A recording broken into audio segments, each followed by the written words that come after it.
Point de repère. On va continuer cette émission avec, comme chaque mois, une page consacrée aux Jeux Olympiques. Et cette année, Justine Barraud s'est concentrée sur le breakdance. C'est dans l'obscurité d'une salle de danse le mercredi soir que ces jeunes Rennais se forment au breakdance. Chaque semaine, les apprentis b-boy et b-girl peaufinent leurs mouvements. Il y a une technique de base que tout le monde a, que tu travailles sans vraiment la musique, c'est vraiment juste les bases de la danse. Et après, c'est la musicalité, c'est à force d'écouter de la musique, de danser, à force de tout le temps être sur la musique, au bout d'un moment, tu chopes les petits sons, tu remarques des petits trucs dans la musique et tu les mets sur tes pas. Moi, je fais ça pour le loisir, mais je prends ça vraiment au sérieux quand je m'entraîne vraiment beaucoup, même chez moi, parce que nous, on n'a qu'un cours par semaine et c'est qu'1 heure par semaine. Un loisir sérieux qui entre au panthéon des sports olympiques. Le mois dernier, Paris 2024 a officialisé le breakdance comme nouvelle épreuve. C'est un événement, ça change beaucoup parce qu'avant c'était plus quelque chose de, entre guillemets, secret, c'était pas très connu. Et là, ça fait bizarre de voir que ça prend une ampleur si grande et c'est que positif. En tout cas pour nous, même pour le sport en général, c'est une énorme opportunité.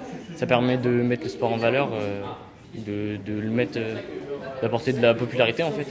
L'entrée du breakdance au programme des JO a pourtant fait débat. Le breakdance est-il vraiment un sport ou est-ce un art? La danse se situe souvent entre les deux. Mais à l'image des gymnastes où la performance artistique est omniprésente, le breakdance montre aussi des prouesses physiques et techniques. Ça demande beaucoup d'énergie et de physique. C'est assez rude physiquement.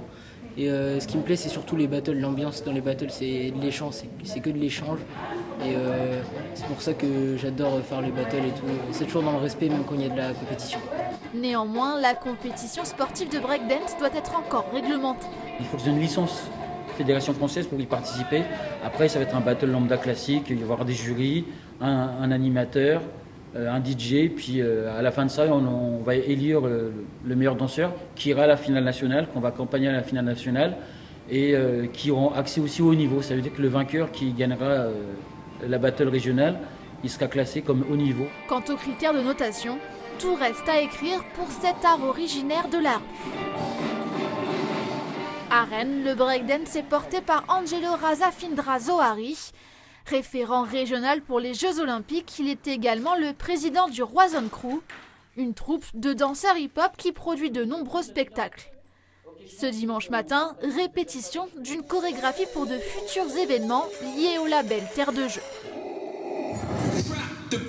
Aujourd'hui, on a plusieurs structures avec qui on travaille. Donc aujourd'hui, on répète avec la Maison Bleue de Rennes et on les remercie. Et de l'autre côté, on a aussi la salle de la Michel Brikini. On a un peu des salles à droite à gauche. Et peut-être prochainement, quand je vais ouvrir mon école de danse, j'aurai ma propre salle. Sa propre école, voilà le vœu de ce danseur installé à Rennes depuis près de 30 ans.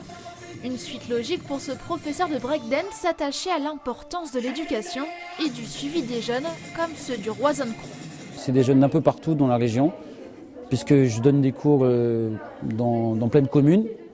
Et en fait, c'est des jeunes que je récupère entre guillemets par le biais de leur potentiel et motivation. J'essaie vraiment d'allier l'éducation et la danse.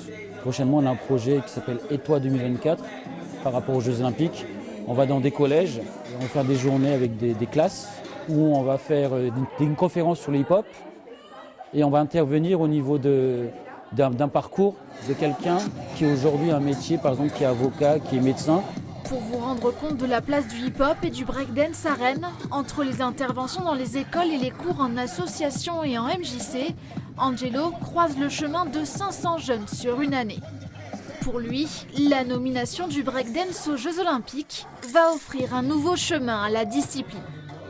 On n'est plus dans le même contexte, donc du coup, le break, en fait, ils ont une autre motivation. Ils ont une autre motivation et un autre chemin à prendre. Pas tous, il y en a qui n'ont pas envie de prendre ce chemin-là, heureusement, parce qu'on n'est pas tous, on ne pense pas tous pareil. Les premières sélections olympiques de l'histoire devraient arriver très vite sur notre territoire. Si la situation sanitaire le permet, les qualifications régionales en Bretagne devraient avoir lieu en mai prochain. Les danseurs devront s'affronter sur du breaking, une épreuve de danse au sol avec figure acrobatique. Voilà les Jeux Olympiques. Alors il y aura du breakdance. Est-ce qu'il y